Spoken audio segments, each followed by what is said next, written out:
Hey, welcome back everybody and happy Friday. I've got an extra special video for everyone today.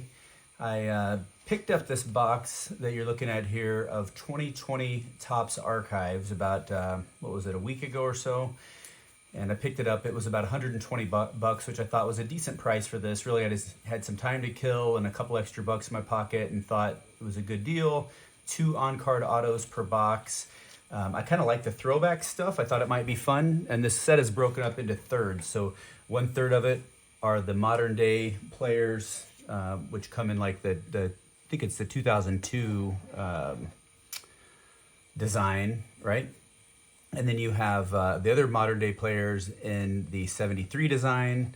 And then you have the, I think a mix of modern day in both actually the 73 and the 56 design. So it's kind of fun. There's a Bo Bichette rookie, I think is the hottest rookie in this set.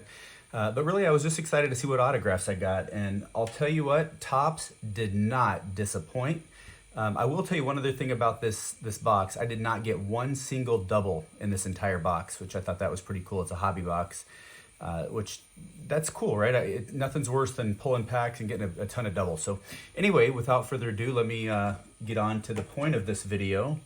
So one of the on-card autographs I received was amazing. Let me go ahead and put that in front of the camera here. So what you're looking at here is an on-card autograph of one of the greatest pitchers of all time, Andy Ashby. So a few facts about Andy. He's actually born on July 11th, 1967 in Kansas City, Missouri, area where I'm from mostly, right? He grew into be 6'1", 180 pounds. So he was an absolute powerhouse.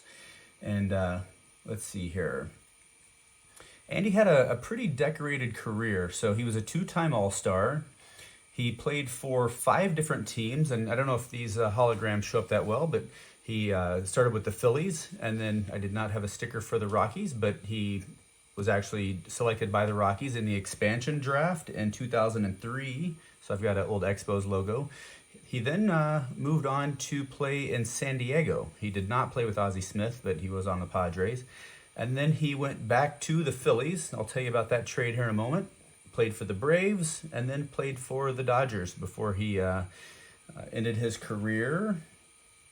I believe I have those in the right order. He actually got signed, actually I'll get back to the final. He went back to San Diego again after the Dodgers, but I'll get into that in a moment. So I believe it was in 1998.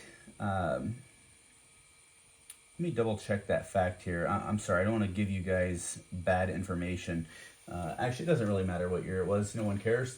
But the point is, he was traded by San Diego to Philadelphia. It was actually in the year 2000 or between the 99-2000 season. He was sent to Philly by San Diego for 3 players. That's how good Andy was. It took 3 players to get him. He was traded for Adam Eaton, Carlton Lower, and Steve Montgomery. Eaton actually had a decent career. He went on to be a decent leadoff guy, played for the White Sox, a few other teams. But yeah, it was pretty interesting. And he paid off for the Phillies big time with a 4-7 record and a 5.68 ERA. And by mid-season, they were able to flip him to the Braves. I did not research who they got from the Braves for him, but he single-handedly carried the Braves in the 2000 season into the playoffs with an 8-6 record and a 4.13 ERA for the rest of that 2000 season. But going back a little bit, like I said, Andy was a 2-time All-Star, and he played in the 1998 World Series. I think this was the highlight of his career. He had a fantastic season that year, and he had an even better showing in the World Series. He started Game 2 against the Yankees. He pitched 2 2/3 innings. He gave up 10 hits and 7 runs, but only 4 of them were earned. His entire game was probably derailed when drug addict Ken Caminiti committed a throwing error in the 2nd inning, and he ended up giving up 3 runs in the 2nd. He'd actually given up 3 runs in the 1st as well on a home run by powerhouse slugging home run hitter Bernie Williams. I'm not sure where Bernie ranks all time on the home run list. Bernie was one hell of a player, clearly known for his power.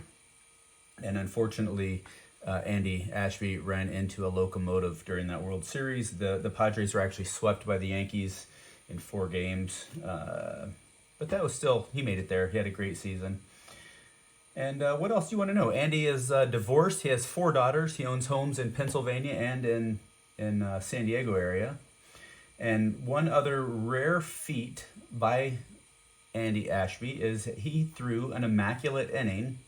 That's 3 strikeouts on 9 pitches on June 15th of 1991. He was only the 24th pitcher in MLB history to do that. So Hall of Fame candidate?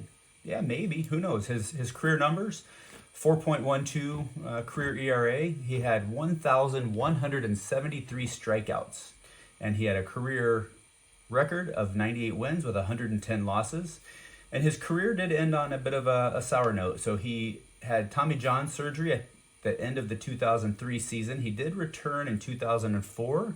The Padres re-signed him in 2004.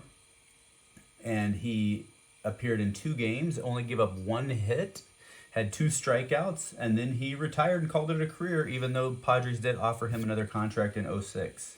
So anyway, with that kind of resume, I can definitely see why Topps selected Andy Ashby to be one of the on-card autos in this 2020 Topps Archive sets. I mean, what a fantastic player. I'm going to probably send this card into PSA. You know, I'll pay any price. I'll probably go ahead and do the expedited grading on this thing so the PSA can give me a 4 on this Ashby on-card auto.